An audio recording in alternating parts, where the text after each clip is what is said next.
Voyager 2 probe after a heartbeat signal was picked up. Contact with the spacecraft launched in 1977. NASA has lost contact with one of its longest-serving space probes. At 4:56 a.m. UTC, the final signal from Voyager 2 pulsed across the dark void of interstellar space, reaching Earth with its usual faint, ghostly clarity. But this time, there was something different. Something that didn't just speak of malfunction or silence, but of deliberate finality. The world didn't just take notice, it froze. Before we start, smash the like and subscribe buttons for more updates.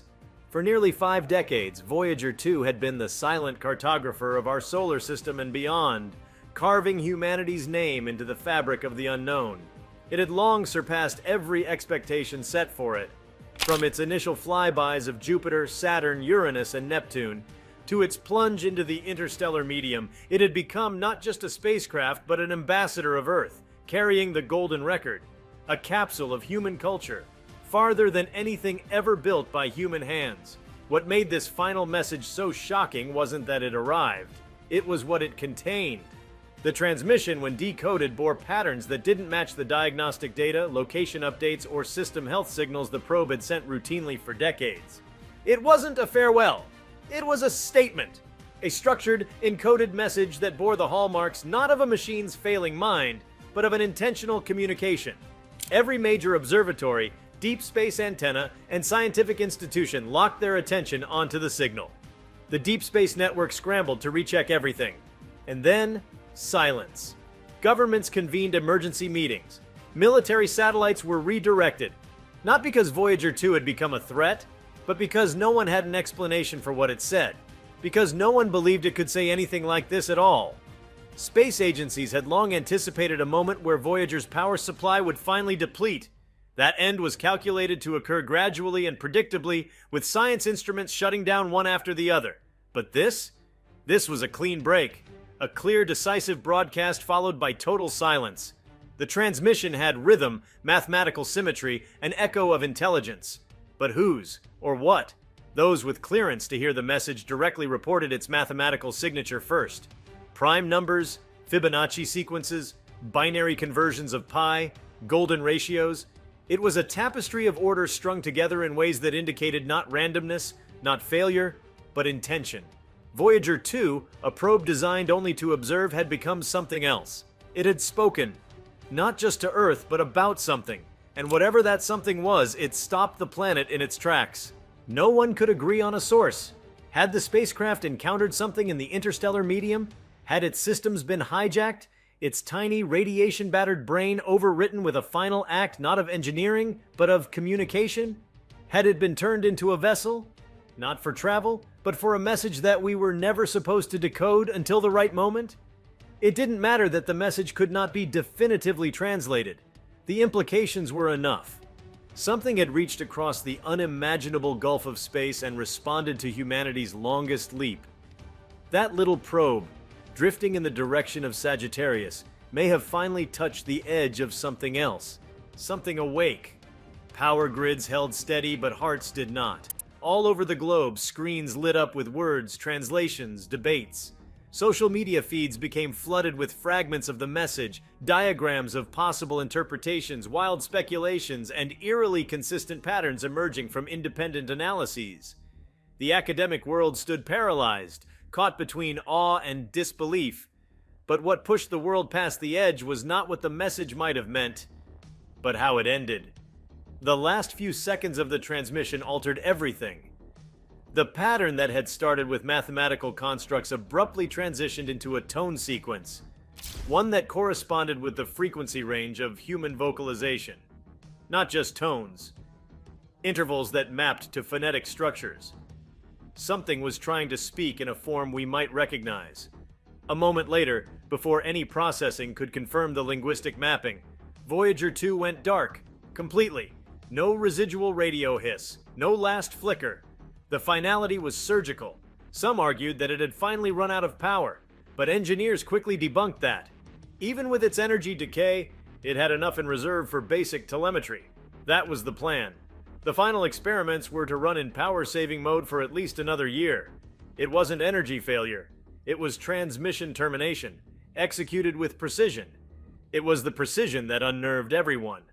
Voyager 2, a machine with no artificial intelligence, no capacity for creative deviation, had sent an intricately structured message that hinted at cognition, awareness, and intention far beyond its hardware. Was it transformed? Used? Intercepted? Was it relaying something it had intercepted? Or had it, in some unknowable moment beyond our sensors, passed through something, some frontier? Where the concept of machine and message had fused into one? The space science community suddenly found itself wrestling with the very foundations of its understanding. All previous assumptions about interstellar space, deep probe limitations, and the nature of radio signal fidelity were shattered. Something had changed, not in the probe, but in the world that received it. Every antenna turned toward the stars. SETI scrambled its archives, reanalyzed data, cross-referenced with the last 72 hours of Voyager 2's final direction.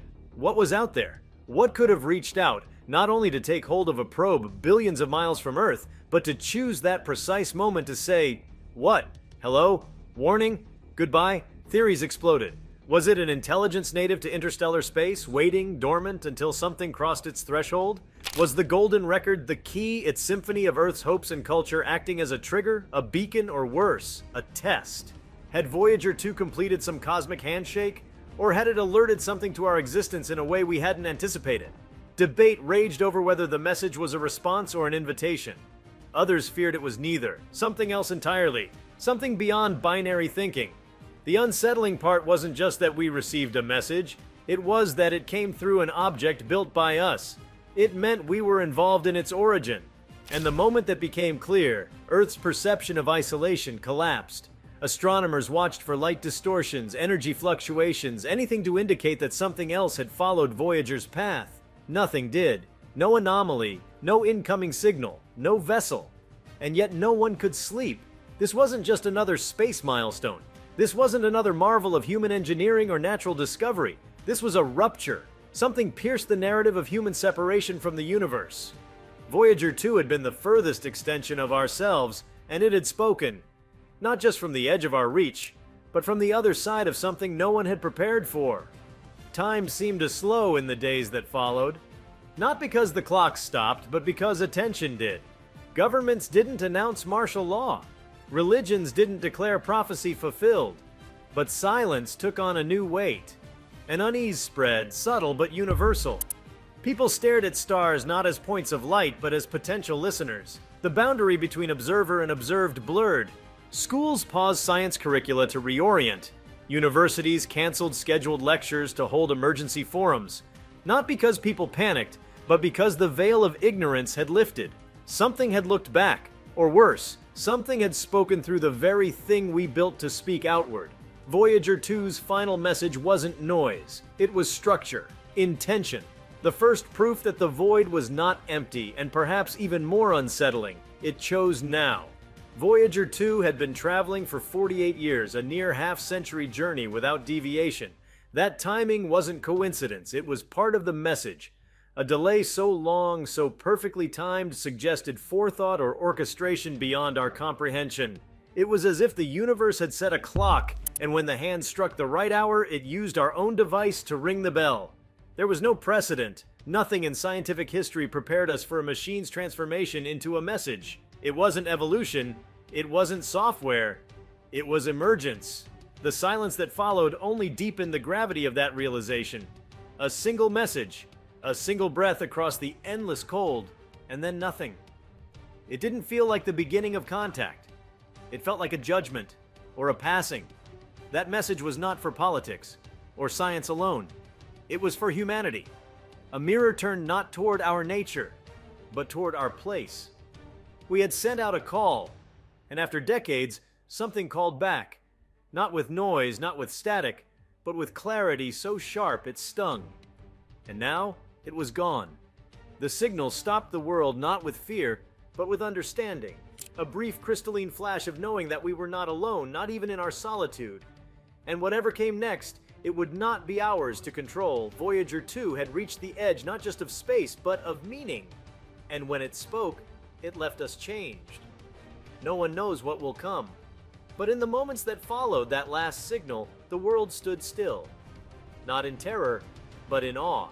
The kind of stillness that happens when something vast and ancient breathes near you for the first time and all you can do is listen. If you liked this video, please give it a like and subscribe to our channel. Also, leave your comments below and tell us, what are your thoughts on Voyager 2's final message, suddenly stopping the world now? We want to hear from you. Thank you for watching and see you next time.